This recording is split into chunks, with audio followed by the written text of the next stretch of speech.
Good evening, everybody. Thank you for tuning in to this week's episode of According to Sacha Podcast. You know, we're here with you every Thursday night at 8 p.m. Eastern Standard Time, right here on Facebook, YouTube, Twitter, and LinkedIn. And then we're also out there with all our audio people, with all our listeners on Spotify, iHeart Radio, Amazon, Google, the list goes on. And guess what, guys? I just found out recently we've been picked up on TuneIn Radio. So somehow, some way, they've pulled us in, and you know what? Hey, it's all good. We're everywhere. And so I want to say thank you to everyone who have come out to watch the videos every week, and those who are listening, those who are sharing, those who are liking everything. I really do appreciate it. But continue to like, follow, and share all of our platforms, whether you're listening to the audio version or you're watching the video podcast. I thank you so much for it all. And the things that you do here for us at According to Sacha Podcast is what you do for everybody that shows up on the show. Everyone that we interview, we help to broaden their visibility, increase their target audience, and it's just a way of us being able to give back to other entrepreneurs, because we know that it is not easy out here in these entrepreneur streets, you guys. So, wherever we can pull together and collaborate and help each other grow, I'm all for it. So tonight I have a wonderful special guest. We've been talking about this for months now, and we're finally here together. Chrisie Canny, she is the founder of Vented in Brooklyn. And we're going to get into a good conversation with her tonight and let her talk about all the wonderful things she's doing in her world and everything. So you guys, I have a lot of things going on in my world. I'm not going to talk all about it tonight, but I do have one video to show you, and then I'll be back with Chrisie Canny.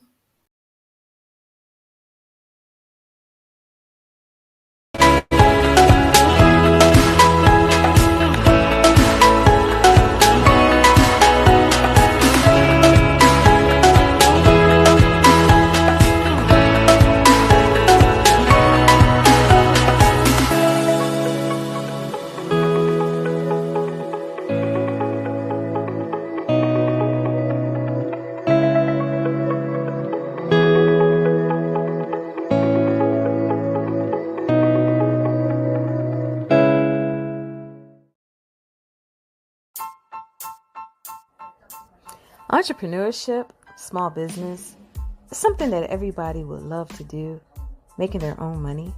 And this is what we will be talking about on According to Sacha.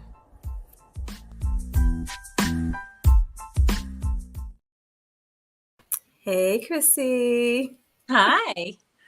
How are you today? I'm great. Thanks so much for having me. You're so welcome. Thank you for being here. I know we've connected months ago and on a whole nother project, and we got connected, and I showed up on your live on your podcast, and now you're here with me. And I just really want to say thank you, because, a lot of times when we meet people, we meet each other virtually these days.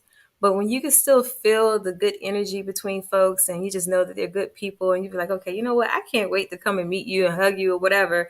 That is so phenomenal. And I love things like that. So thank you for being just a breath of fresh air, a light, and a joy to so many people, including myself. Thank you. Oh, thank you. I felt the same way about you. When we talked the first time, it was like we had known each other for like forever. I know. So that means I have to come up to Brooklyn. I have to admit. So every time I say Vented in Brooklyn, I'm like old hip hop head, right? And it was like this one song, it's like Brooklyn fresh, right? And every time I say Vented in Brooklyn, I always think about that every time. That was just my little. But anyway, yeah, I got to come up there, and you got to come down here. We're going to meet. We're going to do, some great things, and I look forward to working more with you as we go forward. I would love that. Since I getting to know you and know who you are, I want you to share with the audience who is Chrisie Canny. Sure. So, and I'm not going to say, Chrisie Canny is. I'll try not to talk in the third person. So, so I first say that I'm, a wife, almost 29 years, a mom of two, a fireman and a college graduate who is dyslexic. So proud, super mom. I'm a serial entrepreneur. I'm the CEO of Vented in Brooklyn, the aromatherapy jewelry company with the mission of helping others. I'm an avid fundraiser. I love to help people who need help. So whether we gift them, we raise money, we raise thousands of dollars for individual. This Christmas, we gifted a stranger for people because the person didn't want to share their story. So somebody who was going through cancer and didn't want to be known, we raised $3,000 for him. And on Christmas Day, I handed him $3,000 in cash. And, I just love to share with women. I love to inspire others. And I love to inspire, like yourself, other women to go out there and be an entrepreneur and share their stories so they know that they're not alone in life. Oh, and I'm a recent breast cancer survivor. And now I'm avid about helping other women. Awesome, awesome. Breast cancer survivor. Yes, yes, yes, yes. I love it. And congratulations on that. I know that, that is a journey in itself, but just for you to be able to still show up out of all these years and still be an inspiration to so many people, that is phenomenal. So I'm just glad you're here. So now you're a serial entrepreneur. And I know that you have this fabulous, fabulous company called Vented in Brooklyn. And so, how did you go about? What was it that made you start Vented in Brooklyn? So I had a company called Fortune Keeper for a while. And we had great success, and it came to an end. And I kind of we closed the company, and I had a midlife crisis, and I decided to go work at the Container Store. Right. I'm like, I've had multiple business. I had a brick and mortar. And I'm like, maybe I want to try the corporate world, just like stop being an entrepreneur, stop those endless nights of worry. And I realized that I don't like listening to other people, even though I love talking to the people like that came in and helping and finding solutions. But I knew this wasn't for me. And I started going back to church, and we were taking my 94-year-old father-in-law to church. And I just started praying about an idea of how I can give back to cancer patients, because I lost my dad to cancer. So I want to do something to honor him and to take my love of scent and use it in a way, because I know it's magical. And, an idea came to me, and that's how Vented in Brooklyn was created. My favorite thing to do when I was little with my dad was he used to take me to the blind garden and the botanic gardens, and he used to test me. He used to have me close my eyes, and he would rub all the different like herbs and plants in my hands and then make me smell it and test me. And, I was pretty good. So I know that when somebody's stressed or going through a hard time, that scent can help them escape. And that's how that little project was started. I gave the design to my brother, Tim, who's my partner. He etched it. He created, I did the drawing. He took it and went and made a prototype with a piece of copper that was like 40 years old from my father's factory. Oh, and that's how it started over 6 years ago, the first little design. wow, that's awesome. That is a wonderful story behind that. I love when you were just talking about your father when you were a little girl and just taking everything and just smelling it and how he tested you. And you're right, scents, especially like not all scents, because some scents you could be like, ooh, you could be overpowering or something like that. But being able to pick out the right scent that will, somebody can inhale, but not only inhale it, but it can experience it, as they, take it in. And I know, like, even I have a bracelet myself. Here's my little bracelet, guys. It's beautiful. But, when you smell it, I think I had like the orange, the citrus. Okay. And so, but just being able to just smell it and just, bring it in, and it helps to calm you. So, being an entrepreneur and having the stress of the world and everything else going around you, for entrepreneurs, like that is really something good you can have. So, same shameless plug right now for Vented in Brooklyn. Get one because it is perfect for those busy days. And you were on, was it Shop Big America? America's Big Deal. America's Big Deal. Okay. Yeah. Was that like a USA network or a USA network? Yes, totally. Okay. It was Yeah. Joy Mangano's TV show. Wow, that was awesome. I was thinking about there was one thing that you said in your pitch, and it's like you said, time doesn't stop. And I think I'm in a paraphrasing it, but time doesn't stop. But you can take a pause it's like these scents help you to take a pause.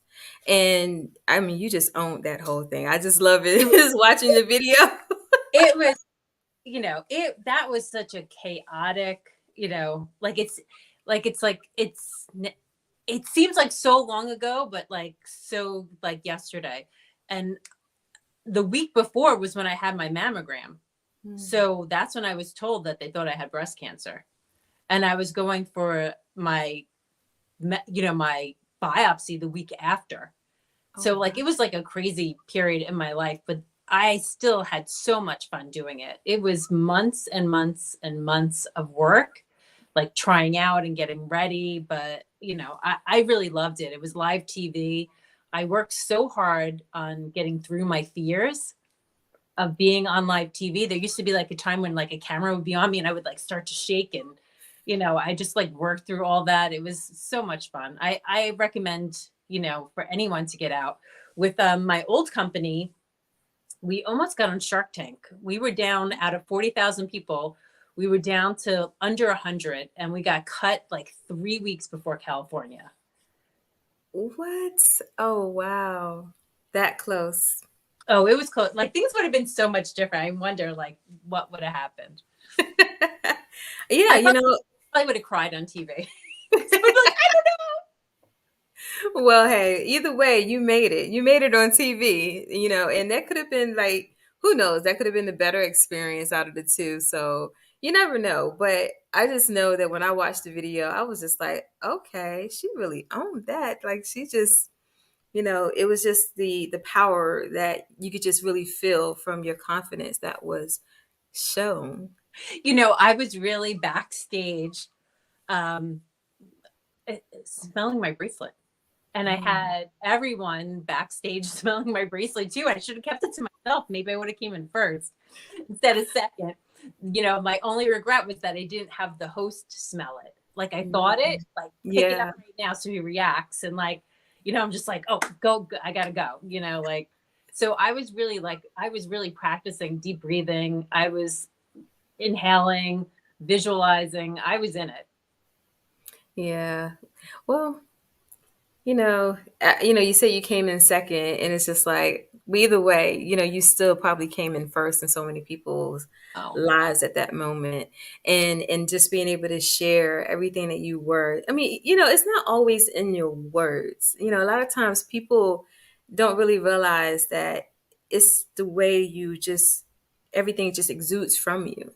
The confidence, the stamina, the everything that is there that says, even though it wasn't, you could say it was chaotic, but yet people could say no, but it was still some type of perfection that was there. And so when you're able to look back and see that and just say, you know what, I accomplished it. I got rid of my fears. I did all these things, and now I could go on to the next one. And so another question I would have for you is like, I have a lot of entrepreneurs that watches my show.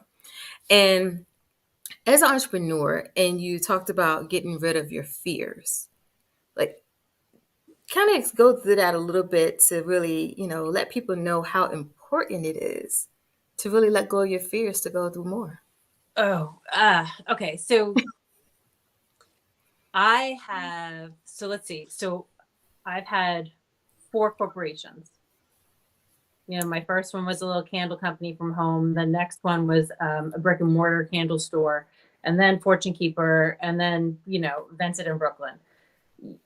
As an entrepreneur, you have to have the ability to fail in the same day and succeed in the same day, and then maybe fail again by 11 o'clock at night. Ooh. Right. Yeah. You just like, because you wear all hats. You're the CEO, you're HR, you're, the complaint department, it's crazy. So you just have to like, just keep pushing through, like you start small and just keep pushing and pushing and pushing, and you will get there. If you let that fear get there, it's going to stop you from everything. Yeah, that is so true. I know, like for myself, sometimes we can feel like we're not really fearful, but then when we're, in front of something or something comes our way, and it tests us to push past that fear, and it's like, well, we realize that we're in this comfort zone mainly, that comfort zone, that area of complacency, where we could just feel like we're fearless because we're in that comfort zone. But as soon as something comes to push us forward and out of it, that's when we really understand that, oh no, we got some fear here. And to really have to push past it. And I know that that's some of the things that even myself, I always felt like I was just fearless in a lot of ways. And especially when it came down to business, I'm thinking I'm doing it in the way that I should be doing it. And I realized, like, just only a few years ago, that I was operating so much in a comfort zone that it kept me limited. And it took me to push past it to even show up to do what I'm doing right now. And it's so much of a liberating experience when you be able to really finally cross that fear line. I mean, you always going to have some type of fear is going to come up somewhere later in something else. But whenever you're crossing over and you're accomplishing that one hurdle of fear, it really does feel good. So you said you have multiple businesses, and out of all of them that you had, including the one you're in now, even though you're not in the other ones, but what would you say was the most rewarding one that you operated on?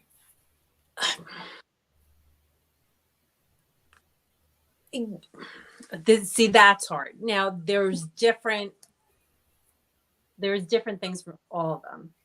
Like the brick and mortar, like it was a tiny little store, but like I loved doing the windows and dressing, and like Christmas Eve, like the store would be empty. Like I'd have it was just like people standing around in a corner, like in a circle. I'm like, okay, everybody shift, like trying to like get people paid, like, back when like people, you weren't online. That's how long ago it was. It was 1998 to 2003. So those were fun times, and that people still stop me in the street sometimes and like, I miss Wix, like I'm like, oh, thanks.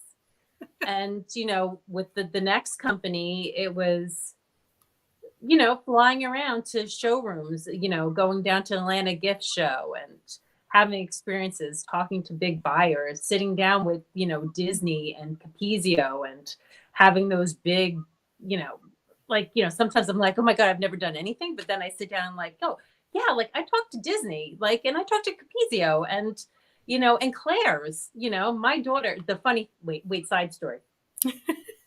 So I used to take my daughter with me to the gift shows, like the New York gift show, and have her at the booth with me. And she was probably about 10, maybe, yeah, she was probably 10, and I had used the ladies' room. And then I came back and she's like, Ma, here, I told them all about it. And she like sold the she like, and I'm like, oh, Claire's, all right, great, honey. Like, so, you, for your entrepreneurs, involve your children. They will learn and be confident and learn how to speak to people. Okay, and then with this business, with Vented in Brooklyn, we've given hundreds of bracelets to cancer patients.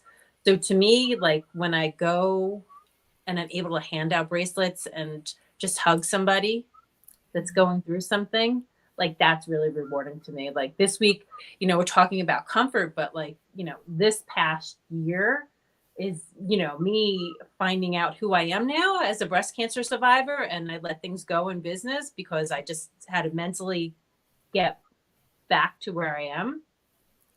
Yeah. But I realized how much I miss being at those moments. And COVID took a lot of that away from me. Mm-hmm. And from all of us, those moments in person. So I'm, the beginning of the year, I asked people for my anniversary to gift bracelets and buy sponsor bracelets. And I just went to Sloan and I didn't ask for anybody, because they'll be like, no, we're not taking donations still, like, germs. And I didn't listen. I'm like, yeah, okay, whatever. And I just went to the lobby outside where they're drawing blood. And I just like started giving bracelets away. Yeah. And that's what I'm like, oh, just like you can turn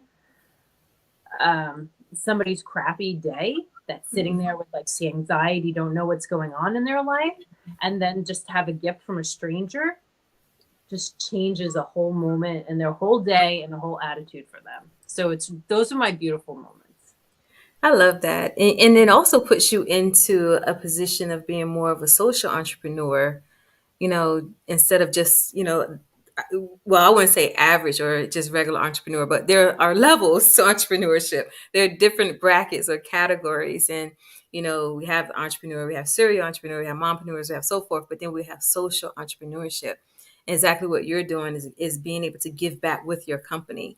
And one of the things I feel like is so important when you are that CEO of your company or the founder of your company, especially if you have products or services in a way that you have control over how you want to give it. Everything is not transactional. A lot of things are relational, and even if you don't even know the person, but it's a connectivity that is there. It's the connections. And so being able to say, you know what, today I want to just take my supply and give. I'm not worried about, who's going to have a sale. It'll come back later. It's always going to double back. What you give is going to come back to us. And, just for you to be able to say that transaction that was made was more about care. It was more about support. It was more about love and giving into that person versus, somebody giving to you in the term of a sale.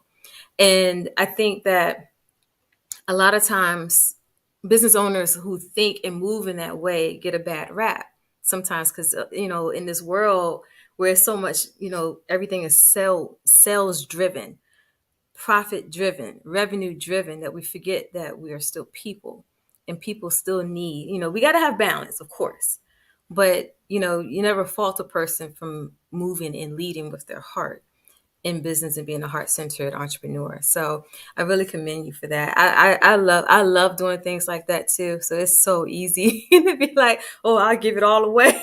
But the balance keep us centered and all of that. So what would you say with entrepreneurs who are start or people who are wanting to get into business and start a business?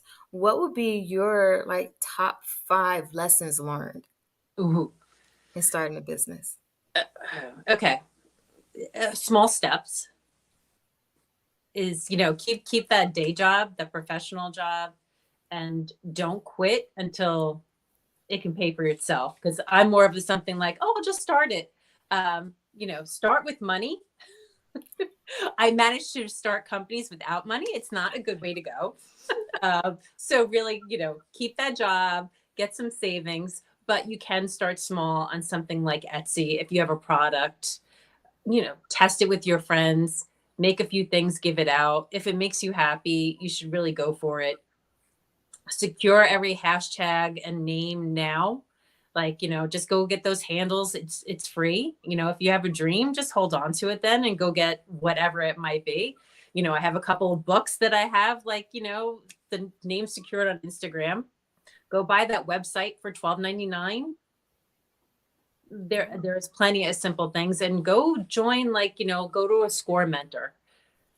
They're all free workshops. And I think that's great. And when I started, Vented in Brooklyn, I started with that again, and I loved it and got mentored. Just because you've been there, done that, doesn't mean you know what you're doing. You still need a refresher. And another thing is surround yourself with other women who want to see you succeed. I think that's like the biggest thing we all need. That's good. And I love the point that you made about, always getting that refresher, because we, like you said, we can know everything, or then we find out that we don't know everything. But at the same time, business change, just like fashion. The cycles of business change, just like the cycles of fashion. Everybody knows that, okay, the 60s and the 70s wear went out, but then you turn around and just 10 years ago, you see people, dressing in that same way. Some things still revolves around the sun all the time. And business changes as well. That change happens where, now we're more in a digital age versus where we were 10 years ago or 20 years ago. So being able to stay up on everything there's terms that change, like everything changes, like, it's crazy keeping up with everything, but you stay ahead of the game when you do. So now kind of get back to the bracelets a little bit. I know that there are some charities that you do support with the Yeah. bracelets. And I know, like for myself, I got the one for Alzheimer's. So what other charities do you support? So we support Alzheimer's, the Towers Run, and mostly we support Making Strides Against Breast Cancer, the Brooklyn team. I have been working with them for years before I was diagnosed. I just love Renee, who runs, who's runs the chapter over there, and they're just such a supportive group. And I love all the women I've met, and I just think it's so easy to give back. You're saying like it's, a child can be somebody that gives back and can raise money. And I think that it's important to do, whether it's a jewelry company or just a small little cupcake shop. We got to all give back in any way we can, make the world a better place. That's so true. That is so true.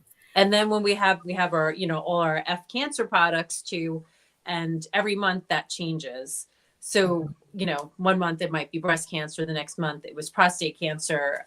The past 2 months, we've been raising money for this woman, Amy Johnson, who was taking care of her husband, Chad Johnson. But unfortunately, she was diagnosed in December and she passed away in February. So, we give 20% of those FUNdrising products to them, and we just had a raffle that we're raffling everything off, and I think we're up to $800 that we're going to gift him. So yeah, that's wonderful. And I love how you put fun raising, like you're avid fun, just take that fun, you just capitalize that, and you make fundraising fun. And so, what was it in that made that stand out for you when it came down to fundraising to bring the fun out of it? But you want people to get involved, and I there's things that I did like a roller skating 80s roller skating party, but because I wanted to go do that, so I think it's great when we can let that little kid out of us. Yeah.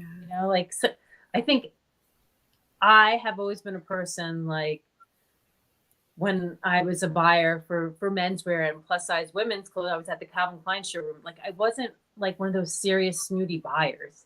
I was drawing funny pictures on the paper and trying to make the sales people laugh.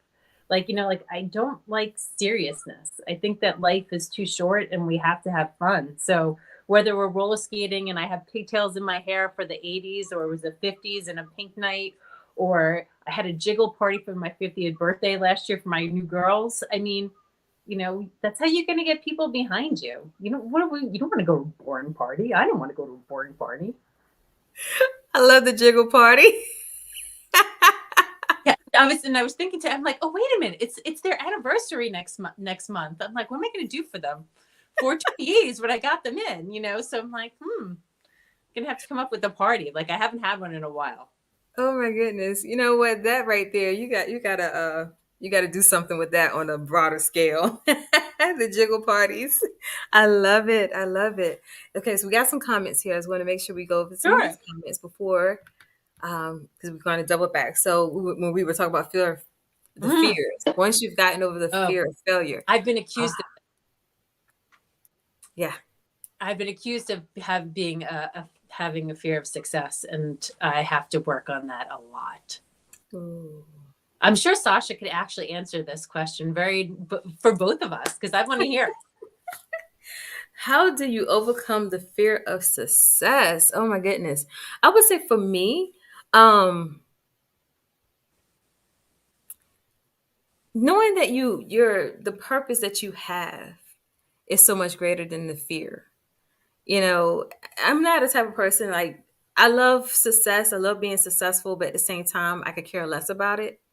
If that makes sense. And it's just I just love the journey. I love, the things that happened you work hard for things and it's just oh, okay, that happened. But if it doesn't happen, you still got to keep going. And so I know that my purpose is to help, business owners out here, to build stronger businesses, to help them understand that, mental wellness means everything within, the scope of yourself and your business, and, how to balance that out, and, everything else on my whole list of things that I love helping people learn how to do. I feel like it helps me to stay focused and not so much of fearing the success that comes out of it, but it prepares me to embrace it more. So I think for me, that's what it is. And, but I've heard other people say, ask questions like, what if I am successful? And I'm just like, wow, there's really a fear that some people, may have. It could be maybe they won't handle the success well, or, they go there and they maybe not be ready to come out that comfort zone to be seen in that success, and, all these different factors that can happen. But yeah, I just keep my purpose ahead of me. Yeah, that's how. I think that, but for some people, it's also like, a fear of whether you deserve it. So that's could be different. Good. Do I deserve it? Am I worthy of that success? Yeah. So that's a question I always ask. I think that type of question would be a grounding place for a person. For somebody who really does not fear the success, but can still ask themselves that question to keep them grounded. Because, something can happen like real fast. Like, for example, was the pandemic for a lot of people, for a lot of business owners. They were successful mom and pop businesses, going throughout the years, building these businesses. But according to, I think it was a Wall Street Journal um, poll that they did, they found out that over 200,000 business owners lost their businesses. So, within just a quick, 6 months, a year, you know, they weren't being able to sustain. The income wasn't coming in, everything. So it's like you're always one step away from either success or either going the opposite way. But I feel like when you continuously, stay grounded, but continuously move forward and have the ideas, keep pushing, keep, being diligent and everything, getting over your own self, getting out of your way. Like I did. I had to get out of my own way too, and overcome your own fears and obstacles that you put in front of your way, then, you'll be able to embrace that. So I love that as a question, like, do I deserve, am I worthy? Do I deserve this? And my answer would be like, yeah, I do. But at the same time, still being humble enough to know that I can have that and it could be taken away just like that, and for me, I've been there myself where my business was impacted by the pandemic. So, I know what that's like to have to shift and change and pivot, but it's all about resilience too. When are faced with something like that and you can move forward. Let's see who else we got. We got some more people chiming in. Okay. Okay. Ari has another one. We're going back to the giving. Giving is also the key of building a respectful business. That is true. That is good. It is. And people can, it's funny how people can trust and respect you in the business and when you're open enough to give and they see you in a different light. Okay. Hey, Brandy, what do you have here? You got a long. Okay. I know I overcame the fear of success by imagining what my success would provide me, material wise, and knowing the people I show up for needed me. Okay. Who am I to rob them? I love it. Brandy is an identity coach, and like she just the realest of the real right there. So it's like, yeah, you can't rob them. Yeah, I have this thing where I say, I talk about how we're to show up and how we show up in life. And it's just like when we, live a limited life and we don't show up in the full capacity of who we are, we can't allow people to really experience the glory of who we are, and how that comes forth. So Brandy made me think about that. It's like, yeah, you can't rob them of your greatness, but then you got to let people experience that glory, that greatness of who you are. So I really love it. So before we leave, I thank you for everybody just chiming in. That's really good. I'm going to throw up Chrissy's information because I want you definitely to go follow her. Go follow Vented in Brooklyn. Go follow Chrissie. What's next for you, Chrissie? So one fun thing that I wrote, last year, right when I was recovering, I had the opportunity to write a chapter in a book called Magnificently Made. Ooh. I'm very excited about it. It got me through my recovery, giving me a goal of something to write. And it's not about my breast cancer story. It's actually about the trauma of when my son was born. Oh. And it's called Finding Your Superpower, and how as women, we can find strength by giving strength. So whether it's fundraising or sharing our journeys and our stories. And with me, it was my son having open heart surgery when he was born, and being a New York City firefighter right now, just trying to give hope to new moms out there who, are afraid of what their child's going to be like in the future. And that's going to be the pre-sales start 8/8, and the book is released on 11/11. It's dropping. So I'm very excited. The women are totally amazing. We all sat and read 2 minutes from our book the other night, crying, all of us. It's really going to be a very inspirational story for women. So whether there's business success stories, there's cancer stories, there's loss, it's really beautiful. I'm really excited for it. And I can't wait to read it myself. Those 2 minutes weren't enough for me. Oh, wow. I know that we have some events coming up, and some markets, and hopefully I'll have my own book. I have my own dream for a book called Uplift, about breast cancer survivors. And, I finally got over my fear, and I put all those interviews that I've been doing on Vented in Brooklyn, the Instagram lives, and I just put them up on a podcast finally. So it's Vented Uplift. So I got over that little fear. And I had this wonderful person write me a jingle, and now I just have to keep going. I think I actually put yours up next week. So okay. You're number 2. So even though you're like, for 3 years of interviews, your most recent, my intern is picking out the order of the real estates. I'm like, yeah, it's all you. Because also I'll just be like, I don't know. So, but you're number 2. So you'll be going up next week. So I'm excited. Awesome. I love it. Thank you to your intern. Shout out to Jerry. Thank you, Jerry. That's so awesome. Congratulations on your podcast, and taking it up. Are you still going to do the lives on Instagram as well and do both? I can't give up I just like something about being on a live, but I love how you're doing this now. I think you're teaching me so much tonight, so maybe I'll change it and be able to put it on all these platforms. You're going to have to give me a little lesson, but who knows? I really have so much content.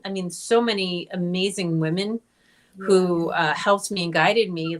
That's how I was so easily able to make my decision about my double mastectomy, because I interviewed so many amazing women and I knew what I wanted. And that's why I'm kind of so passionate advocate about now to educate women when they're faced with breast cancer. So yeah, we'll see what I do. We'll see. Awesome. I love it all. Because you're the girl. Thank you. Yes, but you know what? I will stay connected. We're gonna stay connected anyway. So I will always know what's going on with you and what's new. Somebody has something else. Oh, just want to say, applaud you, Miss Christie. Congrats on continuing your success journey. Awesome. Chrissie, thank you so much for being here tonight. And if you have one major nugget, wisdom nugget, I like to call it, what would it be to share with the audience? I don't know. Now, am I going to do business or life?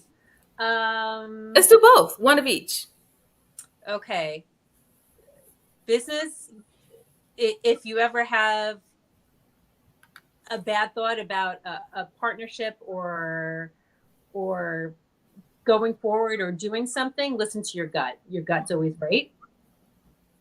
And in life, I love my husband. I'm very, very happy. So make sure you go out on dates with your husband and put your partner first, your children second, and they're your first priority together. So go away, leave them home with whoever you can, hire a babysitter, hire somebody of high school, and just throw love and affection to your spouses. Yeah, want to be treated. 29 years this year. I'm very lucky. Oh, congratulations. Happy anniversary and all that good stuff. Yeah, 29 years. Wow. Yeah, just keep climbing. So everybody, so she's telling you something she's living. She's definitely living it. 29 years and still counting, you guys. So that's good advice. And then Brandy said, "Love your power, Chrissy."